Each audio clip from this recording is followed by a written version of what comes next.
A gente fala de economia e também falamos do cenário político como um todo. Brasília, a todo momento, onde a Agatha Gonzaga chega aqui com mais detalhes sobre o depoimento de Ibanez Rocha, a sede da Polícia Federal. Não é, Agatha?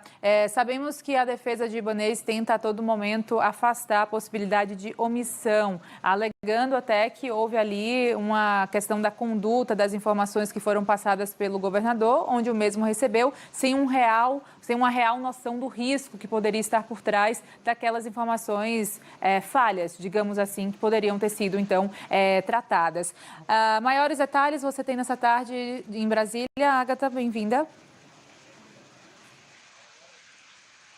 Sim, Lene, boa tarde novamente. Olha, agora há pouco saiu a nota oficial da defesa do governador afastado Ibanez Rocha. A gente já tinha adiantado aqui, agora há pouco também, que ele tinha respondido a todos os questionamentos do delegado da PF, tinha se dito surpreso aí com a ineficiência da quantidade de policiamento que para ele seria suficiente para impedir qualquer manifestação violenta, mas que claramente não foi. E agora um dado importante que tem nessa nota e que a gente ainda não tinha recebido é que o governador, ele assumiu, aliás, ele diz que viu a atuação da PM, que alguns agentes foram, sim, coniventes com os manifestantes. Até porque a gente trouxe aqui na imprensa muitas imagens em que apareciam policiais militares, inclusive tirando fotos com manifestantes ou apenas observando o movimento, enquanto toda a depredação do patrimônio público acontecia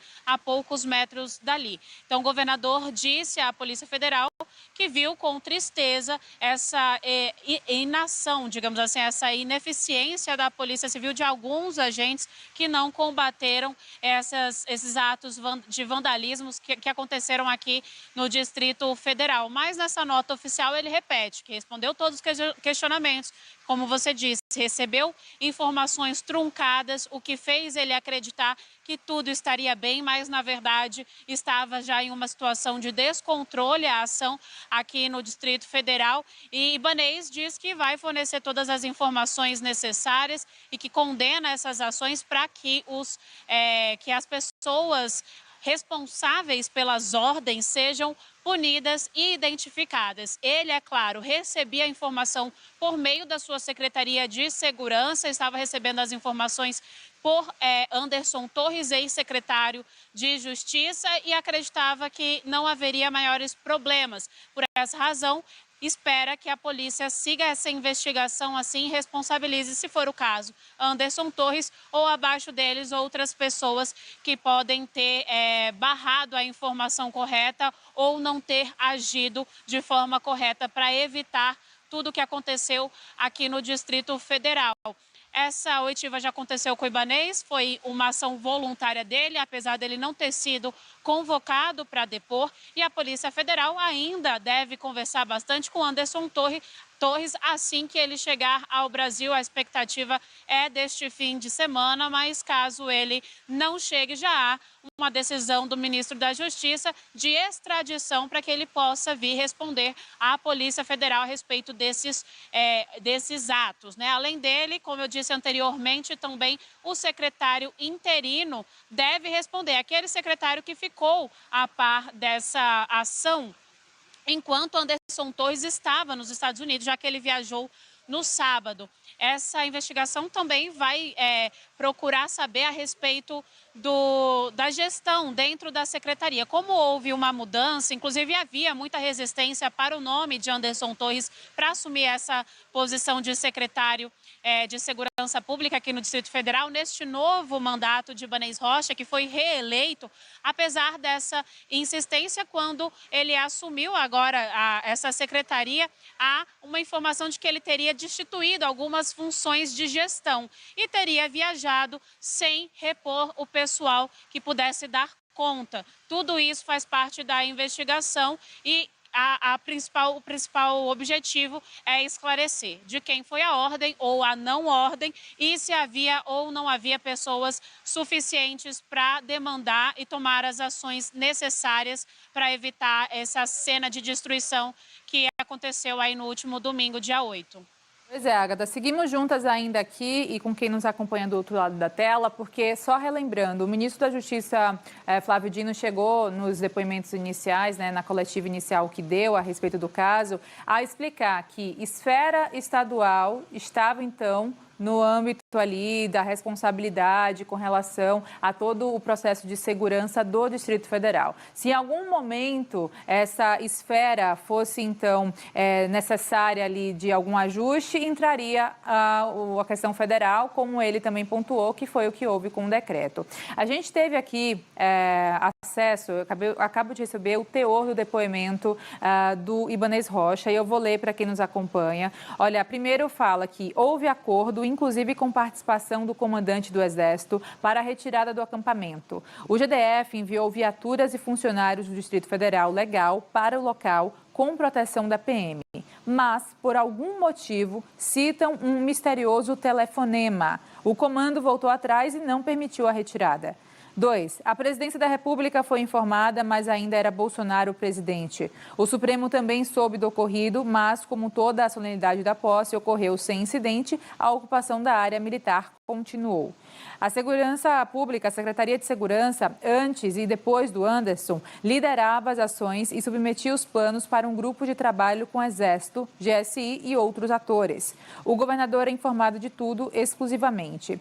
Ou seja, a defesa faz, então, uma apuração, né, e fala sobre exclusivamente pela Secretaria de Segurança Pública do Brasil, trazendo, portanto, essa ligação. Ou seja, a Secretaria de Segurança Pública tinha ali a intuição, na verdade, e também como fazer essa entrega de informação, o que pode muitas vezes ter ouvido, então, essa mensagem truncada, como a Agatha também trouxe aqui, e é o que se segue buscando nas investigações. Afinal, a gente fala não só do Ibanez Rocha, que segue afastado até pelo menos 90 dias, com a Celina Leão no comando do Distrito Federal, como, né, vice do Ibanez, assumindo interinamente o posto de governadora, mas também falamos de outros nomes que podem estar mais envolvidos, a lembrar da minuta que foi encontrada na busca e apreensão da casa do Anderson Torres. Ou seja, o Ibanez a todo momento tentando se isentar da responsabilidade, lembrando que o STF também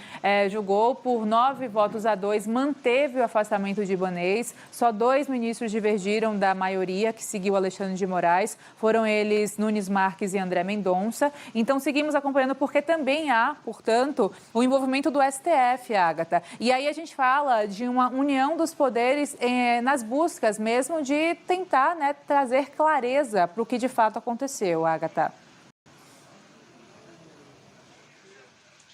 Isso, Lene, um trabalho conjunto aí que a gente vem trazendo que ainda há muitas pontas a serem esclarecidas.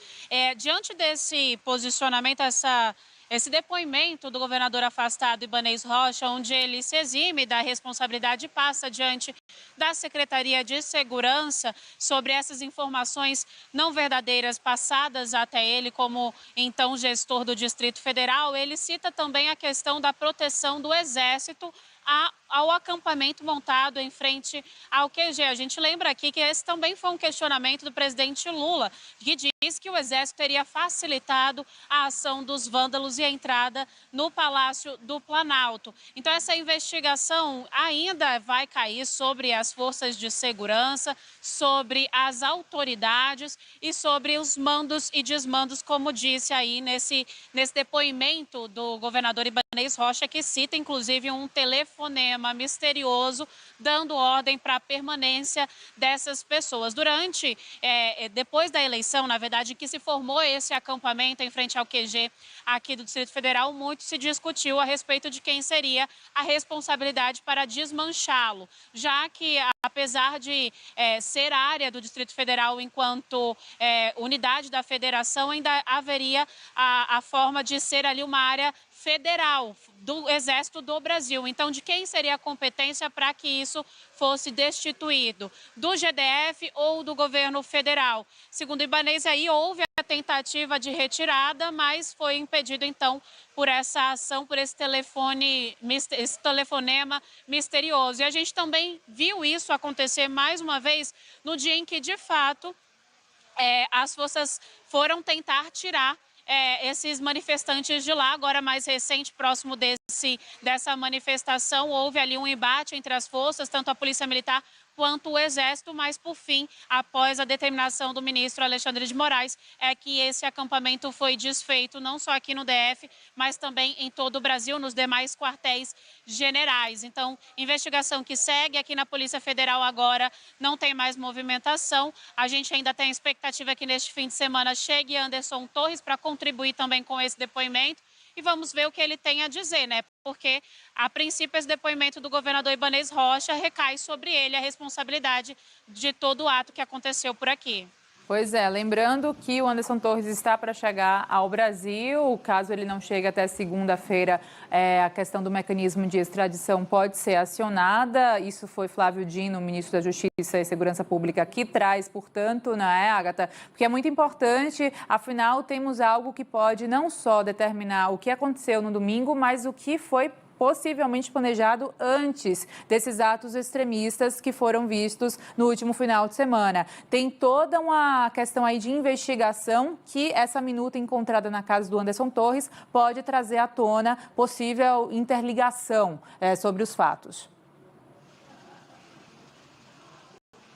Esse é outro documento, né, que vai ser avaliado, ver ali quem assinou, quem escreveu essa minuta e tinha interesse de que ela mantivesse ali Jair Bolsonaro na presidência, revertesse o resultado da eleição. E, de fato, é uma investigação de todos os processos antes da eleição, durante a eleição, posteriormente, inclusive depois da posse, agora com esses atos antidemocráticos. Sabemos aí que já foram identificadas 52 pessoas e 7 empresas que teriam participação no financiamento desses atos antidemocráticos aqui no Distrito Federal. Essas pessoas tiveram aí o pedido da AGU para que bloqueassem os bens, quanto imóveis, carros e contas bancárias, no valor de 6 milhões, totalizando aí mais ou menos o prejuízo que somente o Congresso Nacional teria conseguido aí com essa depredação do patrimônio público. Somente Câmara e Senado somariam aí mais de 100 milhões